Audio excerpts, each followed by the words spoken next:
Praise the Lord. ஆண்டவராய் இயேசு கிறிஸ்துவின் நாமத்தினாலே அன்பின் வாழ்த்துதல். கர்த்தருடைய பிள்ளைகளே, நாங்கள் ஆண்டவருடைய சமூகத்தில் இருக்கிற ஒவ்வொரு நிமிஷமும் நம்முடைய ஆண்டவர் நம்மோடு கூட இருக்கிறவராய் இருக்கிறார். எப்படி கடந்த 8 மாதங்களும் தேவன் நம்மளை கண்ணின் மணி போல பாதுகாத்தாரே, நல்ல உடல் சுக பலன் ஆரோக்கியத்தை கொடுத்து நம்மளை ஆசீர்வதித்து நம்முடைய தெய்வன் நம்மை பாதுகாத்திருக்கிறார். அன்பு பிள்ளைகளே, இந்த நாளிலும் நீங்கள் ஜீவனோடு இருக்கிறது உங்களை படைத்த தெய்வத்துடைய அங்கே மகா மேன்மையான இரக்கம் மட்டும்தான். அன்பானவர்களே, நீங்கள் சந்திக்கிற எத்தனையோ பலவிதமான போராட்டங்கள், வேதனைகள், தனிமைகள், தவிப்புக்கள், ஏக்கங்கள் என்று சொல்லி பலவிதமான காரியத்தை நாங்கள் விவரிக்க முடியும். அவைகள் நடுவிலும் இன்றைக்கு வரையும் நீங்கள் ஜீவிக்கிறீங்க என்று சொன்னால் என் ஆண்டவருடைய சுத்த கிருபை மட்டும்தான். அன்பானவர்களே, என் அன்பு பிள்ளைகளே, தேவன் நம்மோடு கூட இருந்து நம்மளுக்காக அவர் செய்த அற்புதங்களை யோசித்து பாருங்களேன். அந்த அதிசயங்களை சிந்தித்து பாருங்களேன். அவர் செய்த நன்மைகள் ஆயிரம் விவரிக்க முடியாத அற்புதங்களாக இருக்கிறது. அதன்படி தான் இன்றைக்கு நானும் நீங்களும் உயிர் வாழ்கிறோம். பிரியமானவர்களே, எனக்கு அன்பான என் அன்பு ஜனங்களே, இந்த 9வது மாதம் 1ஆம் தேதியில் நாங்கள் நிற்கிறது அவருடைய சுத்த கிருபை. 9 மாதம் எங்களை நடத்தி கொண்டிருக்கிறார், எங்களை நடத்தப் போகிறார். எப்பொழுதுமே எங்களோடு கூட இருந்து நம்மை அவர் காத்து நடத்த வல்லமை உள்ள கர்த்தராக இருக்கிறார். இன்றைக்கும் நீங்கள் ஒரு எதிர்பார்ப்போடு தேவன் எங்களுக்கு என்ன வார்த்தையை வைத்திருக்கிறார், என்ன வாக்கை கொடுக்க போகிறார், இந்த வார்த்தை எப்படித்தான் ஆகுமோ என்று சொல்லி இந்த தேவ சமூகத்தில் காணப்படுகிறீங்களா? அந்த வாஞ்சியை தேவன் அறிந்து உங்களோட ஒரு அழகான வாக்குத்தத்தத்தை அவர் பகிர்ந்து கொள்ள போகிறார். எல்லாரும் கேட்க ஆயத்தமாக இருக்கிறீங்களா? விழிப்பாக இருக்கிறீங்களா? உற்சாகமாக இருக்கிறீங்களா? தேவனுடைய வார்த்தை நிச்சயமாய் உங்களை தைரியப்படுத்தி நடத்தப் போகிறது. நாங்கள் தேவனுடைய வார்த்தைக்கு நேராக கடந்து செல்வோமா? ஆகாயின் தீர்க்க தரிசன புஸ்தகம் 2வது அதிகாரம் 19வது வசனம் சொல்கிறது, இன்று முதல் உங்களை ஆசீர்வதிப்பேன் என்று சொல்லுகிறார் என்றான் என்று வேதம் சொல்கிறது. இன்று முதல் உங்களை நான் ஆசீர்வதிப்பேன். அன்பு பிள்ளைகளே, ஆண்டவர் உங்களுக்கு வாக்கு கொடுக்கிறார். இன்று முதல் இந்த 9ஆம் மாதம் 1ஆம் தேதியிலே ஆண்டவர் சொல்றார், இன்று முதல் நீ ஆசீர்வதிக்கப்பட போகிறாய். இந்த வருஷத்திலே 8 மாதங்களில் நீ சந்திக்காத அந்த நன்மையை தேவன் உனக்கு கைகூடி வர பண்ண போகிறார். 8 மாதங்கள் வரையிலும் நீ சந்திக்காத சந்தோஷங்களை, நீ சந்தித்த வேதனைகளை மாற்றி அவைகளில் ஒரு விடுதலையை கொடுத்து தேவனோட வாழ்க்கையிலே ஒரு பெரிதான அற்புதத்தை செய்வதற்கு, அதை ஆசீர்வாதமாய் மாற்றி கொடுப்பதற்கு என் தேவன் வல்லமை உள்ளவராக இருக்கிறார். நம்முடைய வாழ்க்கையிலே அன்பானவர்களே, பலவிதமான நெருக்கடிகள் வருகிறது தான், பலவிதமான போராட்டங்கள் வருகிறது தான், பலவிதமான இக்கட்டுகளும் இன்னல்களும் நம்மை சூழ்ந்து கொள்கிறது தான். ஆனால் அவைகள் நடுவிலும் நம்முடைய ஆண்டவருடைய ஆளுகையின் கரமானது எங்களோடு கூட இருந்து நம்மளை நடத்தி கொண்டிருக்கிறது. எத்தனை பெரிய அற்புதம் தெரியுமா? இந்த நாளிலே உங்களுடைய வாழ்க்கையிலே என்ன குறைவோடு நீங்கள் காணப்படுகிறீர்கள்? தனிமையிலே போராடி கொண்டிருக்கிறீங்களா? நீங்கள் மிகவும் கண்ணீரின் வழியிலே நடந்து கொண்டு எனக்கு உதவி செய்ய யாரும் இல்லை, என் தவிப்பை, என்னுடைய அங்கலாய்ப்பை, என்னுடைய சூழ்நிலையை புரிந்து கொள்ள ஒரு மனிதன் இல்லையே, எனக்கு ஆறுதலான வார்த்தையை பேசுவதற்கு, ஒரு வார்த்தை சொல்வதற்கு ஒருவரையும் காணலையே என்று சொல்லி ஒரு தேடுகிற நபராயிருக்கிறியா? உன்னுடைய வாழ்க்கையிலே தேவன் ஒரு அற்புதத்தை செய்து உங்களை ஆசீர்வதித்து அவர் கனம் பண்ண போகிறார். எப்படியான ஆசீர்வாதம்? உங்களுடைய தனிப்பட்ட வாழ்க்கையில் ஆசீர்வாதம், உங்களுடைய குடும்பத்தில் ஆசீர்வாதம், நீ வாழ்கிற சமூகத்தில் ஆசீர்வாதம், உன்னுடைய போக்குகள் வரத்துக்கள் இது முதலாய் ஆசீர்வதிக்கப்படும். ஆண்டவர் சொல்லுகிறார், நான் வானத்தின் பலகணிகளை திறந்து உங்களை இடம் கொள்ளாமல் போக மட்டும் நான் ஆசீர்வதிப்பேன். இன்று முதல் நான் உங்களை ஆசீர்வதிப்பேன். எப்படி தெரியுமா? நீங்கள் எப்படி ஆசீர்வதிக்கப்பட்டு இருக்க போறீங்க தெரியுமா? இந்த வானத்தையும் பூமியை படைத்த ஆண்டவர் சொல்லுகிறார், இந்த உலகத்தை ஆண்டு கொண்டு இருக்கிறவர் சொல்லுகிறார், உலகத்திலே மிகவும் அதிகாரமுடையவர் சொல்லுகிறார், பலம் நிறைந்தவர் சொல்லுகிறார், இன்று முதல் நான் உங்களை ஆசீர்வதிப்பேன்.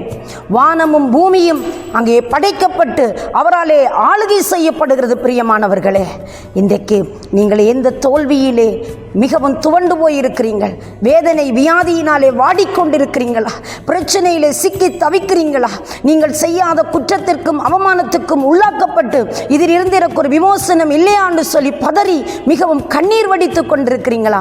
உங்களை பார்த்து ஆண்டவர் சொல்லுகிறார், நான் உங்களை ஆசீர்வதித்து உங்களை நான் விடுவிப்பேன், நான் உங்களுக்கு ஒரு அற்புதம் செய்வேன். அருமையான அன்பு பிள்ளைகளே, வேதத்தில் ஒரு அழகான சம்பவம் இருக்கிறது. மரியாள் என்கிற பெண் மிகவும் போராட்டம் நிறைந்த ஒரு கட்டத்திற்குள் அவர்கள் முகம் கொடுக்கிறார்கள். அவள் கர்ப்பவதியானாள். எந்த காலத்தில் கர்ப்பவதியானால் தெரியுமா?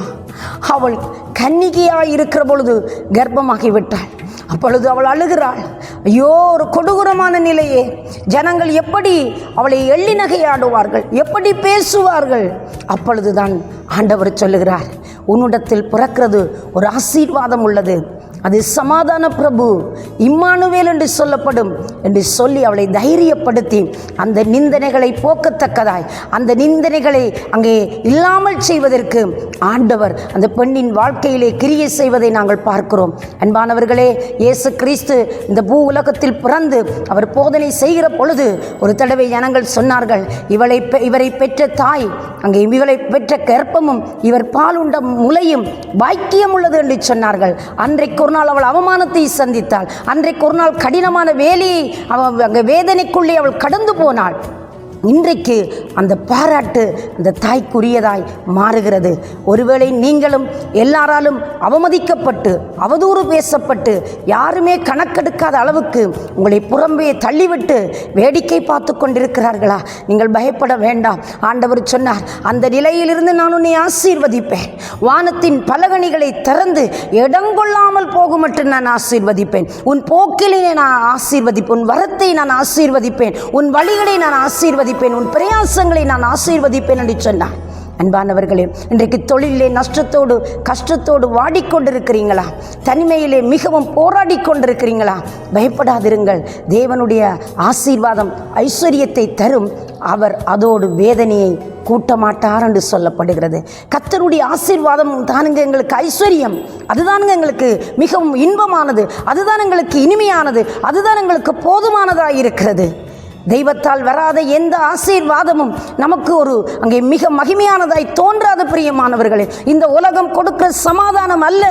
தேவன் சொன்னார், என்னுடைய சமாதானத்தை உங்களுக்கு வைத்து போகிறேன். உலகத்தில் எல்லா சொத்துக்களும் சம்பத்துக்களும் ஆசீர்வாதங்களும் இருக்கலாம். ஆனால் அவைகள் எல்லாம் இருந்தாலும் தேவனுடைய ஆசீர்வாதம் தான் மேன்மையானது. இந்த உலகத்திலே நம்மளை விட்டு பிரியாததும் அழியாததும் எடுபடாததுமாய் இருக்கிற தெய்வத்துடைய ஆசீர்வாதம் தான் அது மேலானதாக இருக்கிறது. அன்பானவர்களே, நீங்கள் இன்றைக்கு எல்லாராலும் புறக்கணிக்கப்பட்டிருக்கிறீங்களா? உங்களோட கையில் ₹1 பணம் கூட இல்லாதவர்களாய் மிகவும் அலைமோதி கொண்ட ஒரு வாழ்க்கை வாழ்ந்து கொண்டிருக்கிறீங்களா? என் தெய்வம் உங்களுக்கு அற்புதத்தை செய்து இந்த நாட்களிலே அவர் அதிசயமாய் உங்களை கனம் பண்ணி காக்க அவர் வல்லவராய் இருக்கிறார். அன்பானவர்களே, நமக்கு உதவி செய்யக்கூடிய ஒரே ஒருவர் எல்லா இடங்களிலும் எல்லா நேரங்களிலும் எல்லா சூழ்நிலைகளிலும் நமக்கு அற்புதம் செய்கிற ஆண்டவர் இன்றைக்கும் ஜீவிக்கிறார். அவர் எனக்காக மரித்தார், உயிர்த்தார், இன்றைக்கும் ஜீவிக்கிறார் என்ற நம்பிக்கை கொள்ளுங்கள். இந்த பூவுலகத்தை நேசிக்கிற தேவன் எனக்காக உங்களுக்காய் மனிதனாய் அங்கே மானிட ரூபம் எடுத்து இந்த பூமிக்கு வந்த தெய்வம் தன்னுடைய ஜீவனை கொடுத்தார். மிகுதி காரியங்களை எப்படி அவர் கொடுக்காமல் இருப்பார்? எந்த தகப்பன் தாயும் தன் பிள்ளைக்கு நன்மையை செய்யாமல் வேடிக்கை பார்த்து கொண்டு இருக்க மாட்டார்கள். இன்றைக்கு நீங்கள் அவரால் சிருஷ்டிக்கப்பட்ட சிருஷ்டிப்புக்கள், நீங்கள் அவரால் படைக்கப்பட்ட பிள்ளைகள், அவருடைய நாமத்தின் மேல் விசுவாசம் உள்ளவர்களை அவரை ஏற்றுக்கொள்வர்கள் எத்தனை பேர்களோ அத்தனை பேர்களும் தேவனுடைய பிள்ளைகள் ஆகும்படி அவர் அதிகாரம் கொடுத்திருக்கிறார். அந்த சுதந்திரம் உங்களுக்குரியது. எனவே நீங்கள் இன்று முதல் ஆசீர்வதிக்கப்படுவீர்கள். உங்களோட குறைவுகளிலிருந்து நீங்கள் விடுவிக்கப்படுவீர்கள். உங்களோட கண்ணீரின் வழிகளுக்கு ஒரு முற்றுப்புள்ளி வைக்கப்படும். உங்களுடைய தேவைகள் நடுவில் நீங்கள் திகைத்து போய் நிற்கிறீங்களா? அடுத்த கட்டம் நான் என்ன செய்வதென்று தெரியாது புரியாமல் நீங்கள் தள்ளாடி கொண்டு நிற்கிறீங்களா? தேவன் சொல்லுகிறார், நான் உன்னை ஆசீர்வதிப்பேன், நான் உன் எல்லைகளை பெரிதாக்குவேன், தீங்கணுக விடமாட்டேன், கண்ணீர்கள் எந்த பொல்லாங்கும் உனக்கு நேரிடாதபடி காப்பாற்ற தேவன் வல்லமையுள்ளவராயிருக்கிறார். ஜாபேஸ் என்ற மனிதன் அவருடைய தாய் அவனை துக்கத்தோடு பெற்றேன் என்று சொல்லி ஜாபேஸ் என்று பெயரிட்டாள். யாபேஸ் என்றால் துக்கம் என்ற அர்த்தம். ஆனால் அந்த துக்கத்தோடு அவன் வாழ விரும்பவில்லை. பிரியமானவர்களே, அன்றைக்கு ஒரு நாள் தீர்மானம் எடுத்தான், என் தேவனிடத்தில் போவேன், என்னை படைத்தவரிடத்தில் போவேன், நான் ஒரு நன்மையை பெற்றுக்கொள்வேன். எந்த மனிதர்கள் எல்லாம் என்னை துக்கம் என்று நகைக்கிறார்களோ பழிக்கிறார்களோ, என்னை எள்ளி நகையை ஆடுகிறார்களோ, அவர்கள் நடுவிலே அவர்கள் மத்தியிலே நான் வாழ்ந்து காட்டுவேன், நான் ஜீவித்து காட்டுவேன் என்று சொல்லி தன்னை படைத்த தேவனிடத்தில் சரணடைந்தான், ஜெபம் பண்ணினான். ஆண்டவர் அவனுடைய ஜெபத்தை கேட்டு அவனுக்கு அற்புதம் செய்தார். பிரியமானவர்களே, இன்றைக்கும் அதே தேவன் வல்லமை உள்ளவராயிருக்கிறார். உனக்கு இந்த உலகம் என்ன பட்டம் கொடுத்திருக்கிறது? ஏழை, நீ பரதேசி, நீ அந்நியன், நீ ஒன்றுக்கும் உதவாதவன், நீ எல்லாம் ஒரு மனுஷனாண்டு இன்றைக்கு உலகம் உன்னை வேடிக்கையாய் பார்க்கிறதோ, உன் தெய்வம் உன்னை பார்க்கிறார். என் மகள், என் மகன், நான் உன்னை ஆசீர்வதிப்பேன் என்று சொல்லுகிறார். அன்பான தேவ பிள்ளையே, தேவன் ஒருவனையும் புறம்பே தள்ளாத தெய்வம்.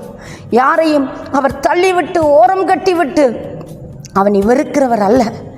அவர் தம்முடைய சிருஷ்டிகள் மேல் இரக்கம் கொண்டவர். இந்த சிருஷ்டிகளுக்காக தன் ஜீவனை கொடுத்த தேவன் இன்றைக்கும் அவர் வல்லமை உள்ளவராயிருக்கிறார். உங்களோட வாழ்க்கையில் ஒரு அற்புதம் செய்து மகள பண்ணுவார். 9ஆம் மாதம் நீங்கள் ஒரு குறைவுமின்றி நீங்கள் மிகவும் மகிழ்ச்சியாய் சந்தோஷமாய் உங்களுடைய தனிப்பட்ட வாழ்க்கையிலே நீங்கள் எதையெல்லாம் விரும்புகிறீர்களோ, இது வரையில் நீங்கள் விரும்பி கிடைக்காத காரியத்தை இந்த 9ஆம் மாதம் நீங்கள் பெற்றுக்கொள்ள போகிறீர்கள். உங்களுக்கு ஒரு புதிய வழிகள் திறக்கப்பட போகிறது. ஒரு நன்மையான வாசல்கள் கிடைக்கப் போகிறது. உங்களுக்கென்று தேவன் ஒரு பிரத்யேகமான அற்புதத்தை செய்ய அவர் வல்லமை உள்ளவராயிருக்கிறார். நீங்கள் செய்ய வேண்டியது ஒன்றே ஒன்று, இந்த வசனத்தை பிடித்துக் கொள்ளுங்கள், அதன் மேலே விசுவாசம் வையுங்கள். உங்களை படைத்த ஆண்டவர் இன்றைக்கும் ஜீவிக்கிறார் என்ற அந்த நம்பிக்கையிலே சந்தோஷமாயிருங்கள். பிரியமான பிள்ளைகளே, இன்றைக்கு நம்மளை படைத்த ஆண்டவர் நம்மோடு கூட உலாவி ஊழியம் செய்து கொண்டிருக்கிறார். அவர் வானத்துக்கும் பூமிக்கும் அதிகாரமுடைய தேவனாய் வானத்தையும் பூமியையும் படைத்தவர் ஆளுகை செய்து கொண்டு ஜீவித்துக் கொண்டிருக்கிறார். பிரியமான பிள்ளையே, இன்றைக்கும் அவர் உங்களை நேசிக்கிற கடவுளாய் இருக்கிறார். அவரிடத்தில் ஓடி வாருங்கள், அவரை பற்றி கொள்ளுங்கள், அவருடைய வசனத்தை பிடித்துக் கொள்ளுங்கள், அவரிடத்தில் உங்களுடைய நேரங்களை கொடுத்து விடுங்கள். அவரோடு உறவாடுவதற்கு உங்களை அர்ப்பணம் பண்ணுங்கள். ஆண்டவரே, எனக்கு உதவி செய்யும், என் சூழ்நிலையை மாற்றும், என் தேவையை சந்தியும், என் பிரச்சனைக்கு, இந்த தீராத நோய்க்கு ஆண்டவரே ஒரு அற்புதம் செய்து என்னை விடுவித்து என்னை கனம் பண்ணி விடுங்கள் என்று சொல்லி கேட்டு பாருங்கள். தேவன் இன்றைக்கும் ஒரு அற்புதம் செய்வார். நான் மரித்தேன், உயிர்த்தேன், இதோ சதா காலங்களிலும் நான் உங்களோடு கூட இருக்கிறேன், மரணத்துக்கும் பாதாளத்துக்கும் திறவுகோலை உடையவராய் இருக்கிறேன் என்று சொல்லி திருவுளம் பற்றினவர் இன்றைக்கும் உங்களுக்கு அற்புதம் செய்கிறார். அவர் உயிரோடு எழுந்த தேவன். அவர் மரித்தோருக்கு தெய்வம் அல்ல, அவர் உயிரோடு இருக்கிறவர்களுக்கு உயிர்த்தெழுந்த தெய்வமாய் இருக்கிறார். இன்றைக்கு உங்களோட வாழ்க்கையில் அவர் அற்புதங்களை செய்ய போகிறார். அந்த நன்மைகளை பெற்றுக்கொள்ள எத்தனை பேர் நீங்கள் ஆயத்தம் உள்ளவர்களாய் இருக்கிறீர்கள்? ஆண்டவன் பாதம் சரணடைந்து விடுங்கள். அவர் சொன்னால், இன்று முதல் நான் உங்களை ஆசீர்வதிப்பேன் என்று சொன்னவர் உங்களை ஆசீர்வதித்து கனம் பண்ண போகிறார். ஆயத்தம் இருக்கிறவர்கள் ஆண்டவரை நோக்கி பாருங்கள். இந்த மாதம் முழுவதிலும் தேவ சமாதானம், சந்தோஷம், விடுதலை, ஆரோக்கியம் உண்டாகும். தேவன் எல்லாவற்றையும் பார்த்து கொள்வார். மனரம்யமாய் சந்தோஷமாய் இருங்கள். உங்களுக்காக நான் ஜெபிக்கட்டுமா? பரிசுத்தம் நிறைந்த நல்ல ஆண்டவரே, இயேசு கிறிஸ்துவின் அதிகாரமுடைய நாமத்தில் நான் ஜெபிக்கிறேன்.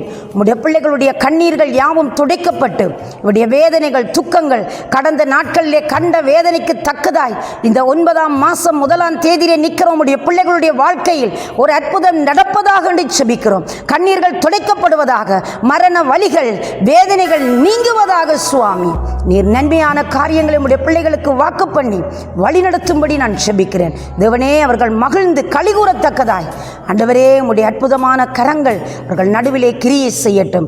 நீர் ஒருவரே கூட இருந்து வழிநடத்தி கனம் பண்ணி காக்கும்படி இயேசு கிறிஸ்துவின் வல்ல நாமத்தில் ஆசீர்வதித்து ஜெபிக்கிறேன் ஜீவனுள்ள நல்ல பிதாவே. ஆமேன், ஆமேன். சந்தோஷமாயிருங்க, உற்சாகமாயிருங்க. தேவனுடைய செய்தியை சந்தோஷமாக கேட்டு அதை ஏற்றுக்கொள்ளுங்க. தேவன் உங்களோடு இருப்பாராக. God bless you.